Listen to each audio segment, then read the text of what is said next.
ಆಜ್ಞೆ ಮಾಡಿದ್ದಾನೆ. ಚಾಣೂರ, ಮುಷ್ಟಿಕ ಮತ್ತು ಕೆಲವು ಮಲ್ಲರೆಲ್ಲ ಇದ್ದಾರೆ. ಮುಂದೆ ಬರಲಿಕ್ಕೆ ಬಿಡಬೇಡಿ, ಎದುರು ಬಂದಾಗ ಏನಾದರೂ ಮಾಡಿ ಅವ್ನು ತೆಗೆದು ಬಿಡಿ ಇಬ್ಬರನ್ನು ಅಂತ ಹೇಳ್ಕೊಂಡು. ಮುಂದೆ ಬಂದರೂ ಕೂಡಲೇ ಇವಾಗ ವಾದ್ಯಘೋಷ ಆಗ್ತಾಯಿತ್ತು ಅಂತ ಹೇಳ್ತಾ ಇದ್ದಾರೆ. ಸುತ್ತಿಂದ ವಾದ್ಯಘೋಷ ಆಗ್ತಾಯಿದೆ. ಆ ವಾದ್ಯದಲ್ಲೇ ಯುದ್ಧ ಯುದ್ಧ ಆಯಿತು.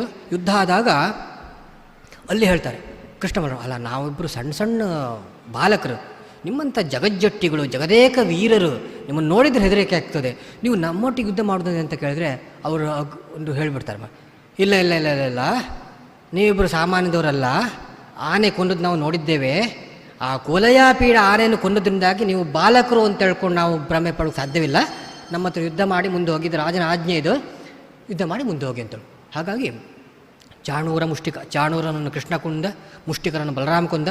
ಆಮೇಲೆ ಇನ್ನೂ ಕೆಲವು ಇದ್ದರು, ಶಲ, ಕೋಶಲ ಇತ್ಯಾದಿ ಜಟ್ಟಿಗಳೆಲ್ಲ ಇದ್ದರು.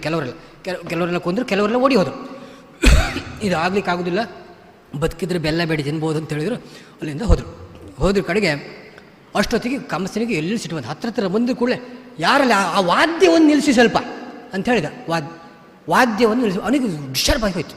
ಆಯಿತಾ, ವಾದ್ಯ ನಿಲ್ಲಿಸಿ ಅಂತ ಹತ್ತಿರ ಬಂದರೂ ಕೂಡಲೇ ಹೇಳಿದ. ಸೀದಾ ಮತ್ತೆ ಪುರ್ಸೊತ್ತು ಕೊಡಲಿಲ್ಲ, ಸೀದಾ ಹೋದ್ದು ಕಂಸ ಸಿಂಹಾಸನ ಕೂತಿದ್ದಾನೆ. ಒಂದೇ ಪೆಟ್ಟಿಗೆ ಕಂಸನ ಮೇಲೆ ಹಾರಿ ಸಿಂಹಾಸನದಿಂದ ಅವನ ಜುಟ್ಟಿಗೆ ಕೈ ಹಾಕಿ ಬೀಳಿಸಿ, ನೆಲದ ಮೇಲೆ ಬೀಳಿಸಿದ್ದು, ಅವನ ಮೇಲೆ ಮತ್ತೆ ಪುನಃ ಹಾರಿ ಕೂತದ್ದು, ಮುಷ್ಟಿ ತೆಗೆದು ಬಂದು ಬಿಟ್ಟದ್ದು ಯಾದೆ ಅಲ್ಲೇ ಪಡಚ. ಅರ್ಧ ಜೀವ ಮೊದಲೇ ಹೋಗಿದೆ, ಹೆದರಿಯೇ ಹೋಗಿದ್ದಾನೆ. ಹಾಗಾಗಿ ಅವ ಏನು ಹೇಳಿದ್ದು ಕೇಳಿದರೆ, ಕಂಸನ ಒಂದು ಆಜ್ಞೆ ಇತ್ತು, ಏನು ಕೇಳಿದ್ರೆ ಹರಿಭಕ್ತರು ಯಾರೂ ನನ್ನ ಪಟ್ಟಣದಲ್ಲಿ ಇರಬಾರ್ದು ಅಂತ ಹೇಳ್ಕೊಂಡು. ಅವನ ದೇಹದಲ್ಲೇ ಹರಿಭಕ್ತರಿದ್ರಲ್ಲ, ವಾಯುದೇವರು, ವಾಯುದೇವರೇ ಸ್ವಲ್ಪ ಹೆರಗೆ ಬನ್ನಿ ಅಂತ ಹೇಳಿದಷ್ಟು. ಹಾಗಾಗಿ ಕಂಸನ ಆಜ್ಞೆ ಪಾಲನೆ ಮಾಡಿದ ಹಾಗೆ ಆಯಿತು ಕೃಷ್ಣ. ಹಾಗಾಗಿ ಕಂಸನನ್ನು ಚಾಣೂರ ಮುಷ್ಟಿಕರನ್ನು ಕೊಂದಲ್ಲ. ವಾದಿರಾಜ ಸ್ವಾಮಿಗಳು ಹೇಳ್ತಾರೆ, ಎಷ್ಟು ಚೆಂದ ಕೇಳಿದ್ರೆ, ಕಂಸನ ಪರಲೋಕ ಯಾತ್ರೆಗೆ ಈಡುಗಾಯಿ ಹೊಡೆದಾಗಾಯಿತು ಅಂತ.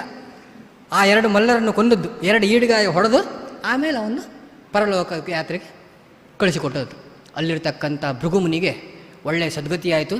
ಆವಿಷ್ಟನಾದಂತಹ ದುರ್ಜೀವ ಕಾಲನೇಮಿಗೆ ಅವನಿಗೆ ಯೋಗ್ಯವಾದಂತಹ ದುರ್ಗತಿ ಆಯಿತು.